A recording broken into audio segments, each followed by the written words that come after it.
잠언에 나오는 의인이다, 부지런한 자다, 정직한 자다, 겸손한 자다, 이것은 서로 다른 사람이 아니고 예수를 믿고 믿음으로 살아가는 자를 표현하는 다른 그런 단어입니다. 마치 고구마 줄기가 쭉 하나로 있지만 쭉 잡아 당기면 하나로 쭉 나오는 것과 같은 그런 것과 같습니다. 성령의 9가지 열매라는 말씀도 있잖아요. 사랑과 희락과 화평과 오래 참음과 자비와 양성과 충성과 온유와 절제, 이게 다른 것이 아니고 성령을 쫓아 살아가는 사람들에게 나타나는 여러 가지 모습을 말씀하고 있습니다.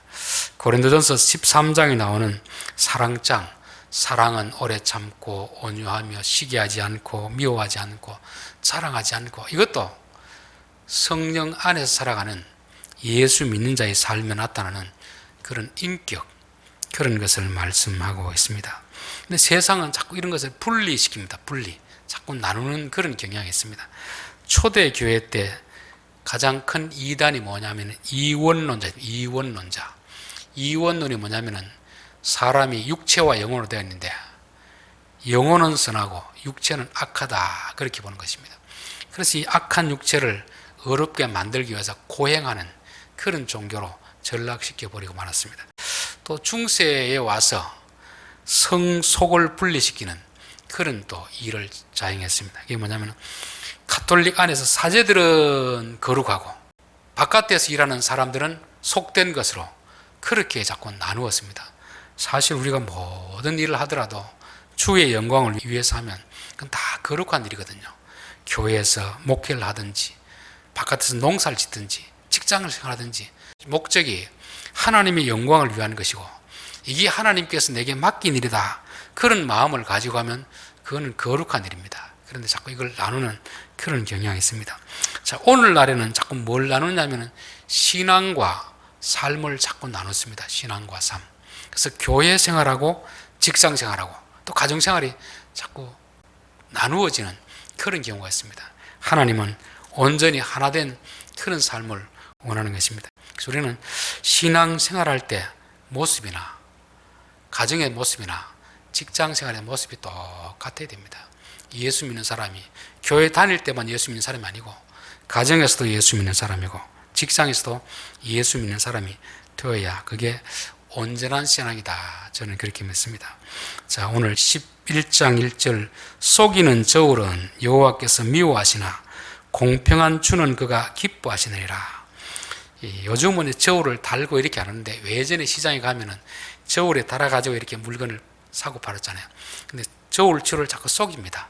자기가 물건을 매입할 때 하고 남의 팔 때 이걸 속여가지고 더 많은 이윤을 챙기는 이런 게 있습니다. 이게 결국 사회생활하면서 우리가 정직하냐 거짓되냐 이런 것을 말씀하고 있습니다.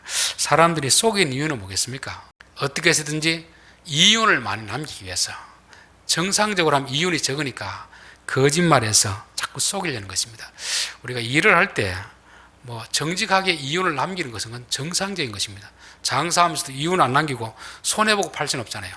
정상적인 가격에서 정당하게 말하고 남기는 것은 괜찮은데 이 겉으로는 적게 남기는 척하면서 속으로는 속이는, 이게 아주 악한 것입니다. 그래서 적어도 속이는 사람은 그 상대방보다 자기에게 돌아온 이윤, 그걸 더 소중하게 여기는 그런 사람이고, 또 하나는 상대방이 모르니까 속이는 것입니다. 그렇죠? 안다고 하면 안 속이잖아요. 그래서 우리가 보통 물건을 살 때도 모르면 봉이 된다는 말이 있습니다. 물건 파는 사람들은 몇 마디 이야기를 나눠보면 이 사람이 이 시세를 아는지 모르는지 정확히 압니다. 그래서 모르면 이제 바가지를 씌워내는 것입니다. 그래서 우리가 알고 가면 그 사람은 못 속입니다. 그런데 속는 것도 사람은 한두 번 속지 계속 반복해서 속지는 않잖아요. 그래서 동네 장사하는 사람들은 사기를 못 칩니다. 하면 금방 소문이 나기 때문에 그 집에 손님들이 안 가거든요. 주로 속이는 것은 모르는 사람들, 또 뜨내기, 휴가철에 가면 이제 이 사람 언제 만나겠나 싶은 그런 사람들이 많이 속이는데, 그러나 그 속은 사람도 언젠간 알게 되는 것이고, 알게 되면 그 사람에 대해서는 신뢰를 하지 않기 때문에 그 사람이 더 이상 가지 않게 되는 것입니다.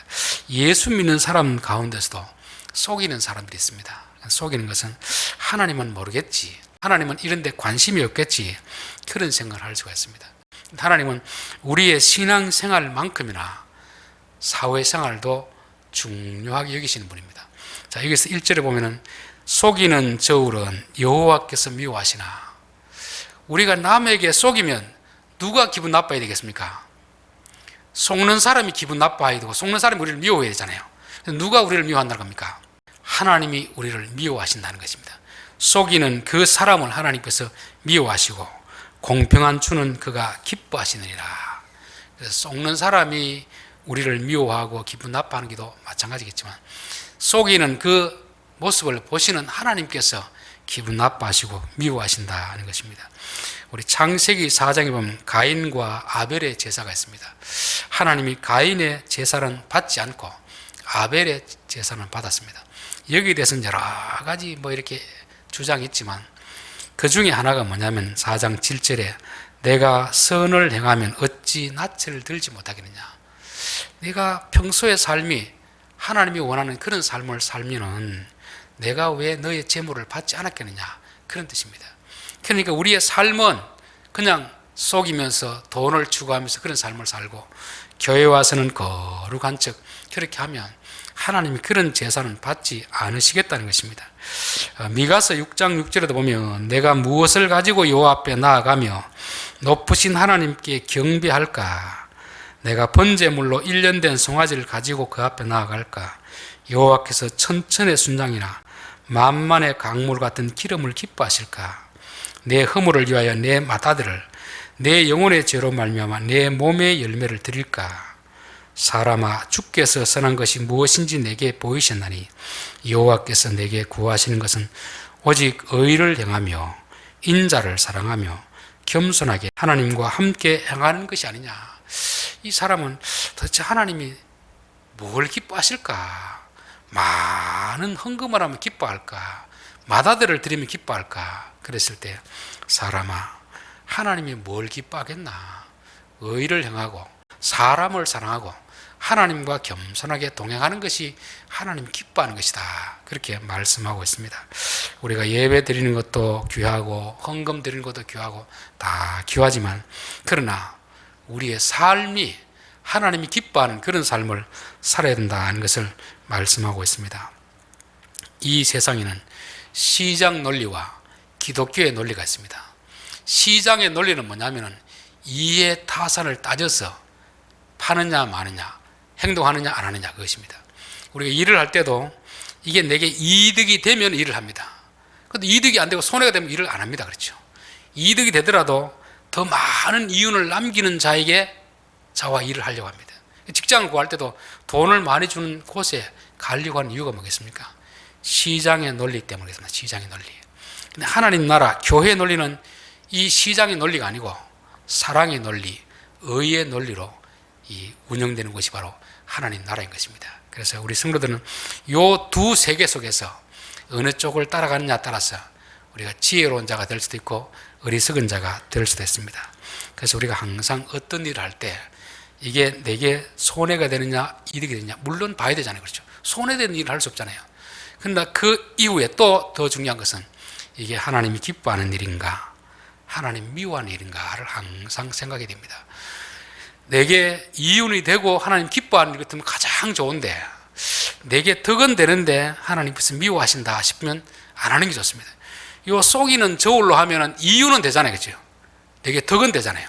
하나님이 싫어하시는 것은 안 해야 됩니다.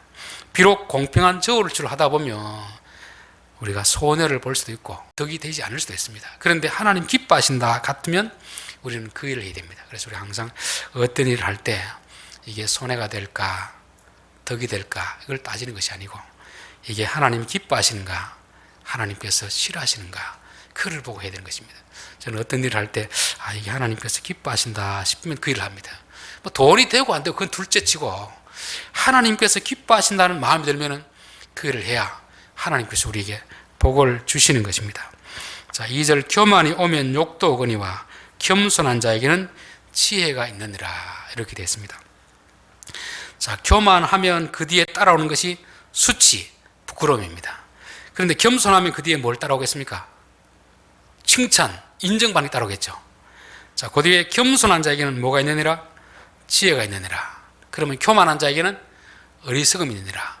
여기 순서가 어떻게 되냐면은 지혜로운 자는 겸손하고, 겸손하면 우리에게 영광이 따라오고, 미련한 자에게는 교만해지고, 교만하면 수치가 따라온다. 이 말씀을 이렇게 압축을 내가 이렇게 해놨습니다. 자, 욕심이 잉태하면 뭐가 됩니까? 죄를 낳고, 죄가 장성하면 사망을 이뤄내라. 이게 하나로 이렇게 쭉 이어지는 과정이거든요. 그렇죠? 그래서 우리가 사람이 교만하면 아이고 불쌍하다, 머지않아서 사람에게 어떤 안 좋은 것이 있겠구나, 그걸 알 수 있잖아요. 어떤 사람이 지혜로우면 그 사람이 겸손하게 되고, 겸손하면 그 사람이 사람들에게 칭찬을 받게 되는 것입니다. 교만과 겸손이 뭘까? 교만은 자기 자신보다 자기를 더 높이, 과장되게 그렇게 자기를 아는 그런 것입니다. 겸손은 뭐겠습니까? 우리는 주로 자기를 낮추는 것을 겸손이라고 하는데, 겸손은 자기를 낮추는 게 아니고 자기 자신을 정확하게 아는 것입니다.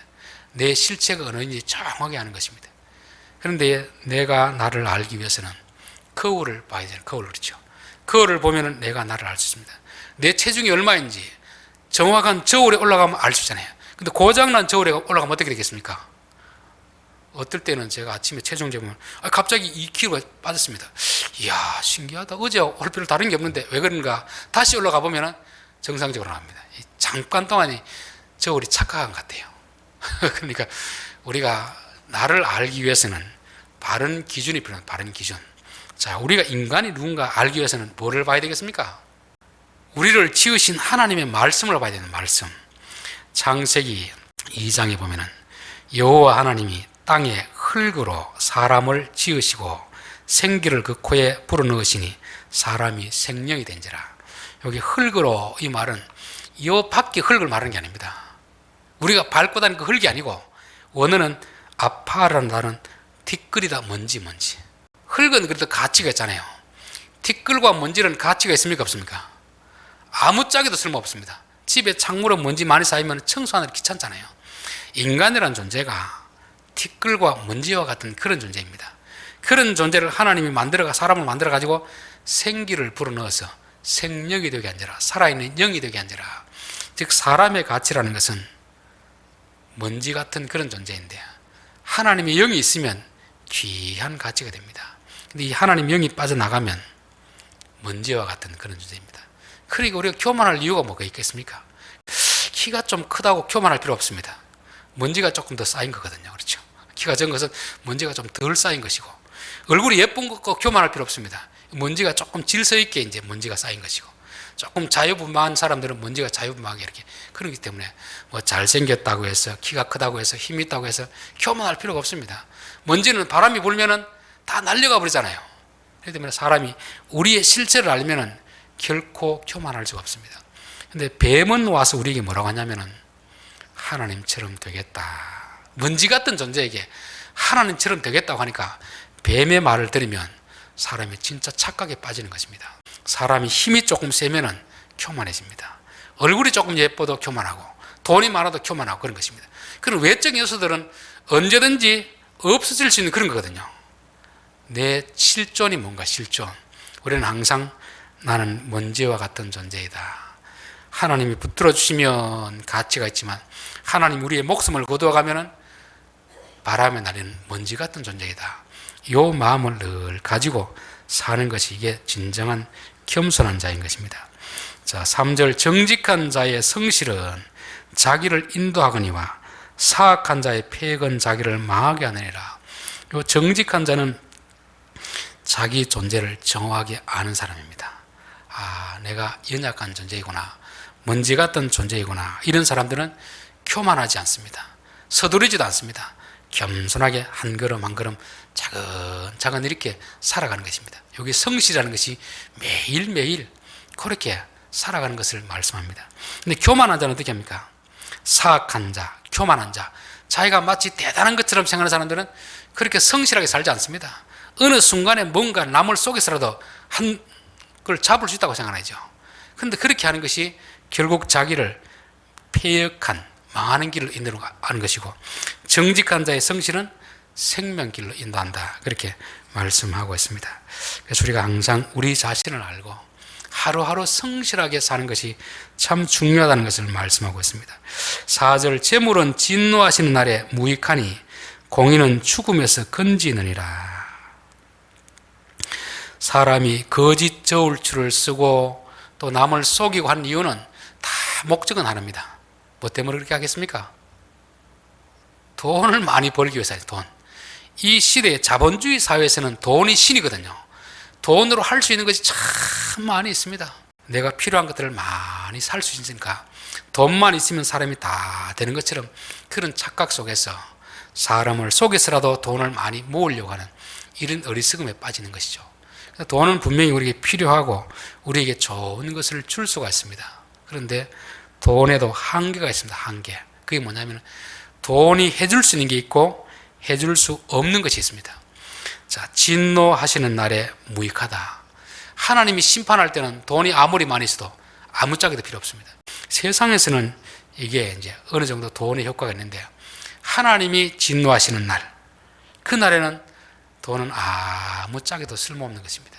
하나님 앞에서 돈은 필요 없는 그런 존재가 되는 것이고, 하나님 앞에는 오히려 뭐가 더 필요하냐 보니까 공의는 죽음에서 건지느니라. 돈보다 의로운 삶이 하나님 앞에 더 효과가 있다는 것을 말씀하고 있습니다. 누가복음 16장 9절에 내가 너희에게 말하노니 불의의 재물로 친구를 사귀라. 그리하면 그 재물이 없어질 때 그들이 너희를 영주할 처소로 영접하리라. 돈을 많이 모으면 세상에서는 어느 정도 편안한 삶을 살 수 있습니다. 근데 하나님 앞에 갈 때는 아무짝에도 쓸모없습니다. 그런데 하나님 앞에 갈 때 유익한 것이 뭐냐면 우리가 가진 돈으로 불의의 재물로 친구를 삼아 놓으면 그 친구들이 하나님 앞에 하나님 저분은 우리에게 이런 선한 일을 행했습니다. 자꾸 이야기를 해주잖아요. 그러면 그 쌓은 선은 하나님 앞에 이게 반영이 된다는 말입니다. 그래서 돈도 우리 사회에서 꼭 필요하지만 돈보다 더 귀한 것이 의로운 삶이라 그렇게 성경은 말씀하고 있습니다. 자, 5절 완전한 자의 공의는 자기의 길을 곧게 하려니와 악한 자는 자기의 악으로 말미암아 넘어지리라. 여기서 완전하다는 것은 도덕적이나 신앙적으로 전혀 흠이 없는 완벽하다는 걸 말하지 않습니다. 완전하다는 것은 성숙으로 나아가는 그런 것을 말씀하고 있습니다. 우리 이제 포도가 보면 처음에는 조그만하게 그러지만 이게 자꾸만 제대로 이제 크기가 크고 맛을 내잖아요. 이게 완전한 것입니다. 완전한 법. 성숙함으로 나아가는, 우리가 예수 믿고 나서 이제 점점 믿음이 자라가는 그런 자에게 공의, 그러니까 의로운 삶입니다. 여기서 의로운 삶이라는 것은 단순히 착하게 사는 것을 말하는 게 아니고 물질보다는 사람과의 관계를 더 소중히 여기는 것입니다. 돈보다는 하나님과의 관계를 더 소중히 여기는 것입니다. 그러니까 악한 사람들, 어리석은 사람들은 돈 때문에 사람을 속이고 사람과의 관계를 깨뜨린 것입니다. 돈 때문에 하나님과의 관계를 깨뜨린 사람입니다. 그러나 완전한 자는 내 돈에 손해가 나더라도 사람과의 형제와 이웃과의 관계를 더 소중히 여기는 그런 사람이고 하나님과의 관계를 더 소중히 여기는 사람입니다. 그런 사람은 자기의 길을 곧게 하느니라. 그러니까 바른 길을 가지만 악한 자는 굽은 길, 속이는 길, 이런 길을 가는데 결국 그 악 때문에 자기가 넘어지게 된다는 것을 말씀하고 있습니다.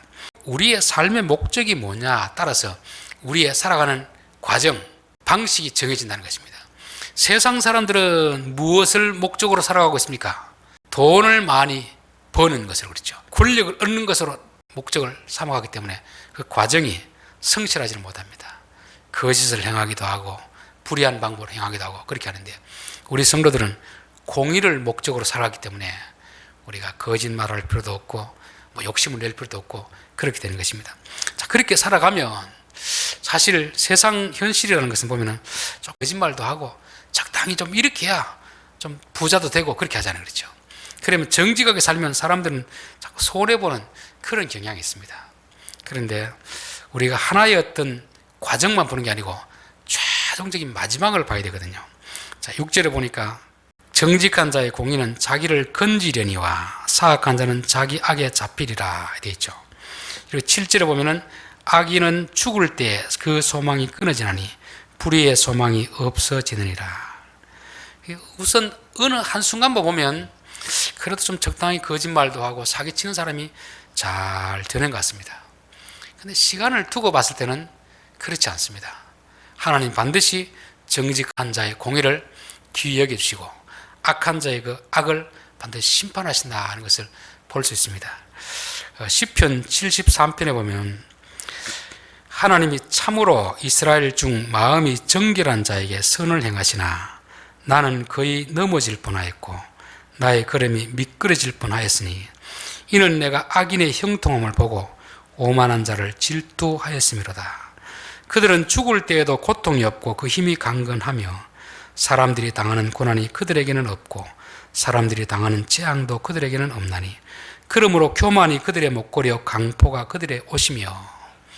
그러니까 정말 믿음으로 살아가는데 자꾸 손해보는 삶이 되고 자꾸 우리가 어려움을 당하는데 믿음으로 살지 않고 세상의 방식으로 거짓말하고 속이는 사람들은 부자로 잘 살아가는 것입니다. 또 똑같은 잘못해도 그들은 돈을 통해 다 빠져나오고 우리는 돈이 없으니까 또 가서 감옥에도 가고 이렇게 하는데 그들이 우리를 보고 뭐라고 합니까? 너희들이 바보다 바보. 오히려 교만해가 내처럼 이렇게 살아야지, 적당하게 거짓말 좀 하면 살아야지 큰 소리를 빡 치는 것입니다. 그래서 정말 믿음의 사람들이 실족되는 것이죠. 실족. 하나님이 어찌 살아계시는가? 하나님이 살아계시면 왜 이런 일이 일어나는가? 그렇게 자기가 넘어질 뻔했다는 것입니다. 자, 16절 내가 어쩌면 이를 알까 하여 생각한즉 그것이 내가 심한 고통이 되었더니 하나님의 성수에 들어갈 때에서야 그들의 종말을 내가 깨달았나이다. 주께서 참으로 그들을 미끄러운 곳에 두시며 파멸에 던지시니 그들이 어찌하여 그리 갑자기 황폐되었는가? 놀랄 정도로 그들은 전멸하였나이다. 그전에 몰랐는데 교회 가서 하나님 도대체 어떻게 이렇게 됩니까? 기도하다가 깨달았습니다. 하나님께서 한꺼번에 멸망을 시키려고 그냥 버려두시는구나 이렇게 깨달은 것입니다. 우리가 성실하게 정직하게 살려고 하면 분명히 이 세상에서는 손해볼 일도 많이 있고 어리석은 자라는 그런 말도 비난도 들을 수가 있습니다. 그러나 속이고 불법을 행하고 그런 사람들은 잘 되는 것 같아도 조금 시간을 두고 보면요 반드시 하나님께서 심판하신다는 것을 알게 됩니다. 그래서 우리가 너무 단기간만 보고 나서 우리 삶을 평가하면 안 됩니다. 적어도 10년, 20년, 30년 한 세대를 두고 보면 반드시 하나님께서 정직한 자에게 복을 주시고 거짓말하고 게으르고 한 자에게는 벌을 내리신다는 것을 알 수가 있습니다. 그렇기 때문에 혹시 주위에서 안 믿는 형제들이 우리보다 더 잘 살고 떵떵거리며 살 때 부러워하거나 시기하지 않기를 바랍니다. 시간을 두고 보면 하나님은 살아계시고 의로 심판하신다는 것을 보여주기 때문에 그렇습니다. 결론입니다. 우리의 신앙생활뿐만 아니라 하나님은 우리의 가정생활 또 직장생활 사회생활을 다 지켜보십니다.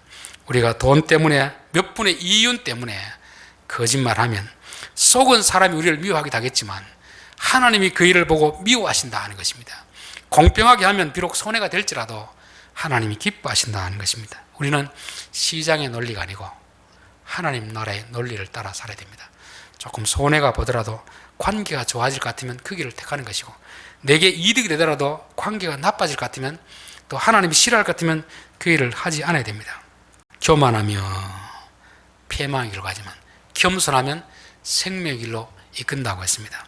우리가 교만하냐 겸손하냐 내 자신을 정확하게 알면은 겸손할 수밖에 없습니다. 나를 모르면 교만할 수밖에 없습니다.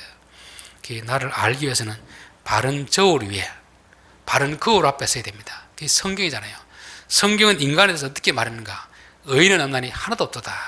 다 죄인이 우리는 먼지와 티끌 같은 존재입니다. 하나님이 생명을 주시는 동안에는 인간이고 귀한 가치가 있지만 하나님이 생명을 거두어 가버리면 먼지보다 티끌보다 더 못한 존재가 바로 사람인 것입니다. 그래서 늘 겸손하게 살아가면서 성실하게 살아가는 것이 이게 지혜로운 자의 삶입니다. 자, 재물이라는 것은 세상에 살 때는 참 우리에게 좋은 것을 줄 수가 있습니다. 그러나 재물이 줄 수 없는 것이 있습니다. 재물이 해줄 수 없는 것을 해주는 것이 바로 공의로운 삶, 의로운 삶입니다. 재물은 이 땅에서만 유익을 줄 수 있지 이 땅을 떠날 때는 아무 짝에도 필요 없습니다. 재물이라는 것은 내가 살아갈 때 필요한 것이고 잘 사용하면 유익하지만 잘못 사용하면 우리가 오히려 악을 끼치는 것이다. 그렇게 말씀하고 있습니다. 우리는 항상 재물을 모으는 것이 목적이 아니고 하나님 나라와 의를 구하면서 사는 그런 삶이었고 그런 삶이 성실하게 살아갑니다. 정직하게 살아갑니다. 결국 악한 사람들은 우선은 잘 되는 것 같은데 결국엔 하나님께서 다 심판하는 그런 것을 말씀하니까 악인들의 형통을 부러워할 필요 없고 우리가 정직하게 삶으로 손해보는 것 또 손해본다고 생각할 필요가 없습니다. 왜냐하면 하나님께서 다 갚아주시기 때문에 그런 것입니다. 기도드리겠습니다.